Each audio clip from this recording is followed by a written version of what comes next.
Well, welcome back. I know I wanted a different background for you guys. I think this is a little crooked. Actually, it might just be like the way that I'm sitting. I don't know. Sorry if it's a little wonky looking. Um, like I promised, we'll be getting into the relationship stuff now. Um, Not really things I enjoy. Okay, hang on. How will I say this? Not a good time in my life, right? But I don't mind talking about it, especially if it's going to help somebody else. Now, like I said in my previous video, if I get a little emotional, it's not because those things still bother me. Don't bother me anymore. It's done and dusted, okay? But the fact that I know that there are some of you out there that have gone through this and have not gotten to the point where you're okay with it, are going through this, or you might at some point go through this. If you are watching this video and you have not gone through it, maybe you won't go through it, but maybe you have a friend going through it. I'll be talking about what you can do as a friend to help that person out. Because the friends that I had during that time were not good friends. The things that they said to me during these times did not help me at all. Okay? If anything, it just made things worse because I already knew everything that they were telling me. What I needed was somebody to be there for me and to understand that I knew all of that already and I still couldn't quite get out of it. So I needed somebody to just be there for me, not sit there and tell me I'm an idiot. So we're just gonna skip the first person because I don't even count that because it lasted like 10 days. I don't even know what I was thinking. Okay, don't ask me. I would love to go back in time and figure out what in the world I was thinking because we're not discussing that, okay? Because I really I don't know. And like I said, it was like 10 days and I honestly I don't know. Anyways, I'm not going to talk about dates because my timeline gets a little weird and a little I just get a little mixed up sometimes. So we'll just kind of go in order. Person number 1, right? So this was one of those cases where we were really good friends. And a lot of times I do think that really good friends do not make good couples, good relationships. I'm not saying that because you have a good friend that is of the opposite or of the same sex that they can't be that partner for you. That's not what I'm saying. I just feel like right now my husband is like my best friend. But we didn't start off like that. We became best friends. But I feel like people who you have that best friend relationship previously, like let's say you're best friends for like 2 years or a long time, sometimes crossing that boundary ruins the friendship. And I personally think that that's basically what happened. I feel like we should have never crossed that boundary, that we should have just stayed friends because we were really good friends. Even like to this day, like, I mean, we wouldn't be friends because I'm married, you know, and I'm one of those people that you can't be friends with your like exes, you know. But if like we had just remained friends and never, you know, crossed that line, who knows? But I just think that's something that should have never happened. But it did, obviously. Okay, it did, and I can't I can't go back and change that. And I think that's where a lot of people end up getting stuck, is they sit there and think, well, what if I would have done this?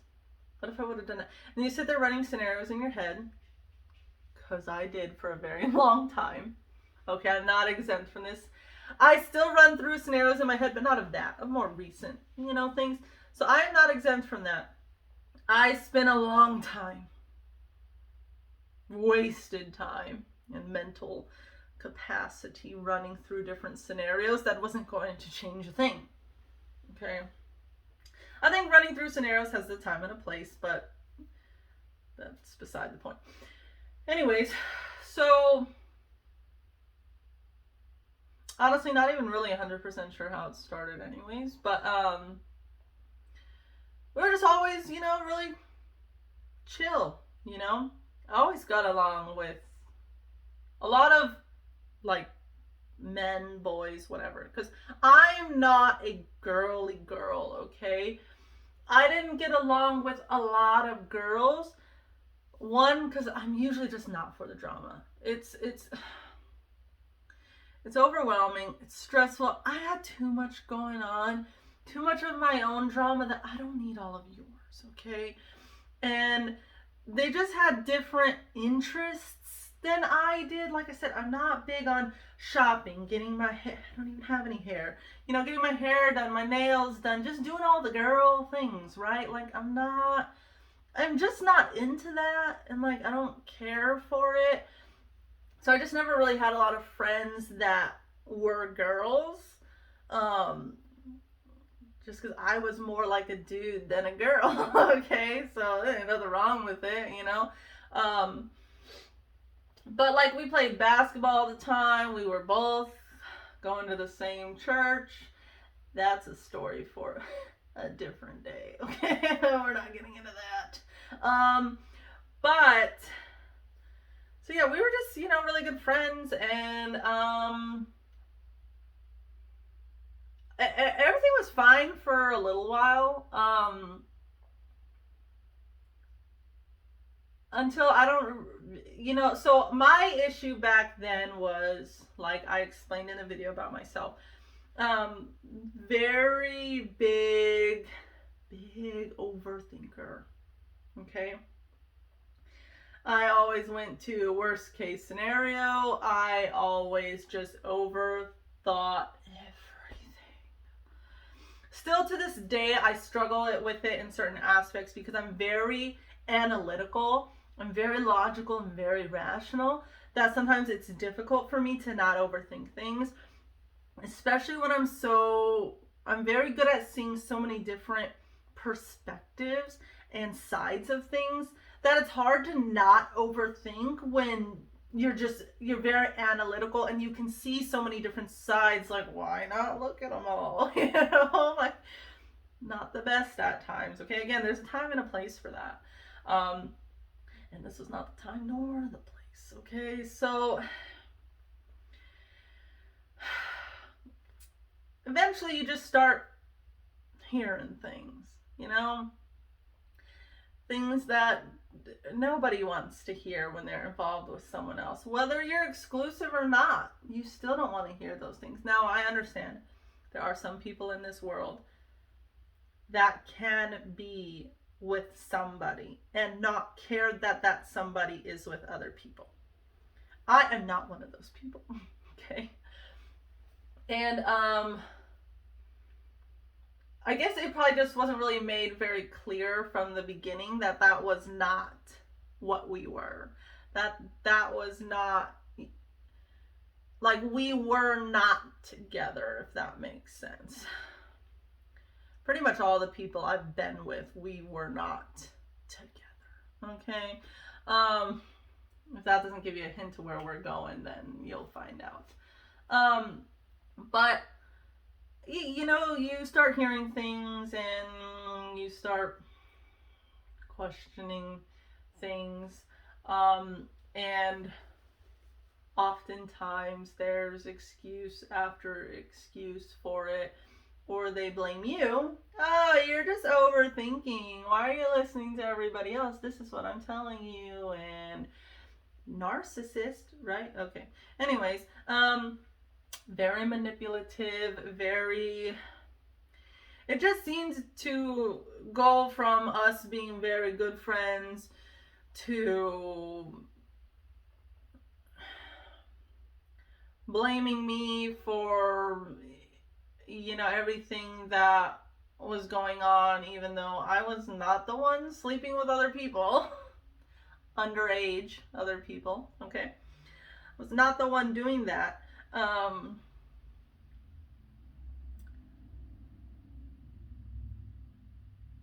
And so, you stick around because, well, maybe these other people are lying. Maybe they want to be with him, so they're trying to break us up so they can be with him. And then you hear some other stuff. And then you hear and kind of see some other stuff that just does not right. Okay? But still, you're not 100% convinced, right? Especially when it's something that you don't want to admit is happening. Because who wants to admit that the person that they're with is being with someone else or many someone else's, okay? No one wants to admit that, because what happens, we think it's our fault. And it's not, it's not our fault that someone else goes and does those things. I can't control what they're doing, so how could that possibly be my fault? No matter how horrible of a person people can be, it's not their fault that you decided to go and do that. We'll get into that another day. But the fact that a lot of the blame was put on me, and a lot of people around me during that time were not supportive and were pretty much just like the whole "I told you so," or "you're so stupid," or "I'm tired of hearing it," and like I said, what I needed during that time was someone to sit down and be real with me, be harsh, but also explain it to me. You can't just sit there and be like, "Oh, you're an idiot."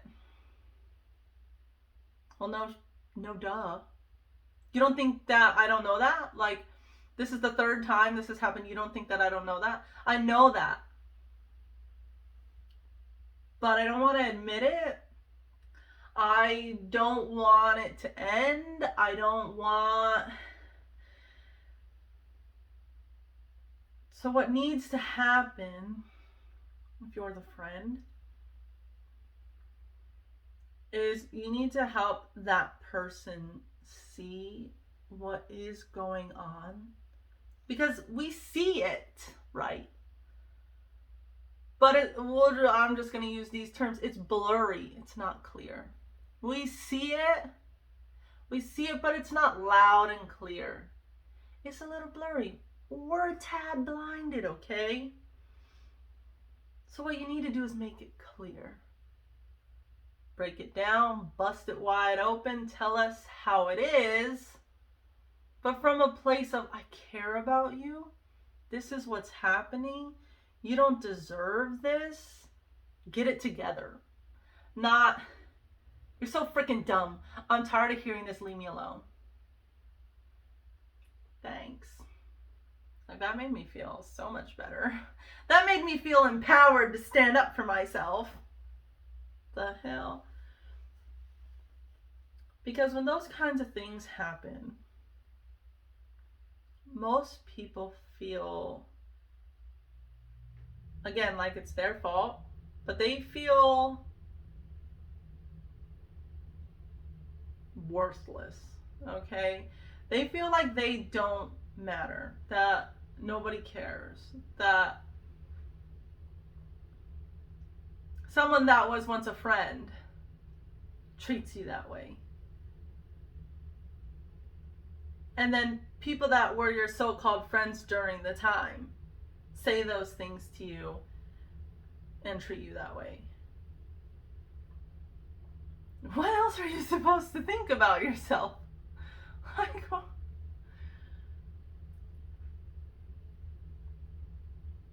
I was broken.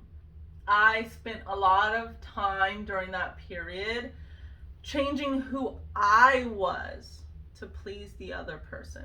Like I said in that other video, I was a very big people pleaser. So I did anything and everything that I could to make that other person happy, even though I was not. But again, I felt like that's what I was supposed to do. Like, you're supposed to like help other people be happy, you know, but not at the sacrifice of your own happiness, and not to somebody who doesn't reciprocate it.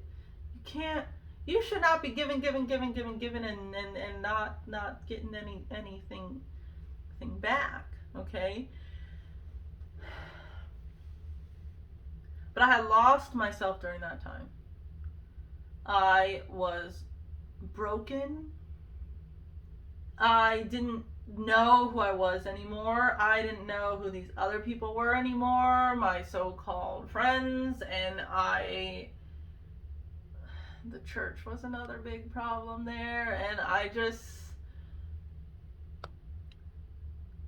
you know, you don't think that that's what's going to happen to you, you know, and then oftentimes, sometimes we even make ourselves feel physically sick when we hear things or when we find things out, because we just can't imagine that someone like that would do something like that to us, especially somebody that was a really good friend. And no amounts of apologies will ever fix that. You know, he had messaged me years later, apologizing. I don't think I read the whole thing. I think I responded back with something like, dude, I forgive you for what happened, but we can't be friends. I sent the message and immediately blocked that new account. Like I said, I'm one of those people that's not a good idea. You don't do it. Don't entertain it, okay? But that was a point in my life where I was upset with who I was. I blamed myself for a lot of this. And now I understand that overthinking is just not a good thing to do regardless. But when you have a valid reason for questioning things, and it gets manipulated and turned around back onto you, like, then you start thinking, well, maybe I am the problem. Okay, so what can I do to fix it? And again, you start changing to meet the needs of the other person. Instead of being like, the fuck? What are you saying to me right now? Are you trying to blame me for you cheating? Like, what? I'm telling you now. If anybody sits there and puts the blame on you for them sleeping with someone else, immediately leave. Don't try to fix that. Don't do it. Don't do it. Anyways, I was a very broken person. There were times where I thought I was never going to get better. I thought that I just wasn't meant to a little extreme, you know. I wasn't meant to have a good relationship. I wasn't meant to be with basically the person that I'm with now. It took a lot of work. I discussed it a little bit in another video, and we'll get deep into it in these videos. But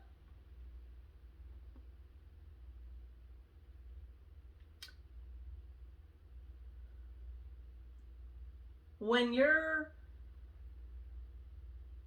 broken, you don't have, you know, when you get a puzzle and you can see what it looks like on the front of the box, what the puzzle's supposed to look like, it's easier to put together, right? But when you're broken, and this is real life, we don't have a picture to look at. Which is a good thing and a bad thing. It's good because then you can put it back together however you want. How it was meant to be put together. But two, the hard part is you don't know what that looks like. You don't know.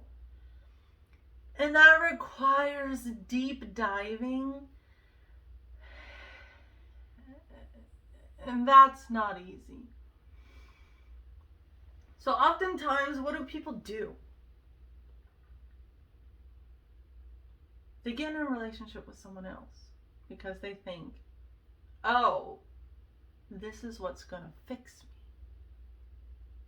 Oh, just gonna laugh at you. And you'll laugh at you later on because I'm laughing at myself right now. But that's technically not what I did. I did spend a little bit of time, alone, right? But sometimes when you're alone and you think you have worked through it, you think that you will be okay. You think that you will be fine. And something happens. That reminds you that you're not even close to being done yet. And what happens when you're halfway done building your puzzle, right? And someone comes up and just to just slide the whole halfway done puzzle onto the floor that took you months, if not years, potentially to build. And they break it. Oh, you thought you were broken the first time?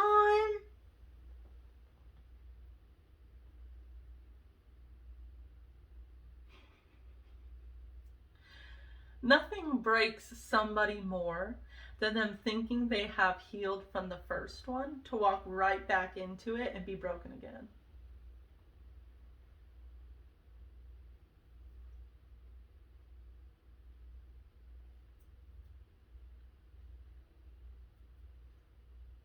And that's what happened. I'm going to end it right here because I don't want it to be too long for you guys. I'm about to record another one immediately after. But I'm going to leave this right here and we're going to talk about that second one. So I will see you in the next video.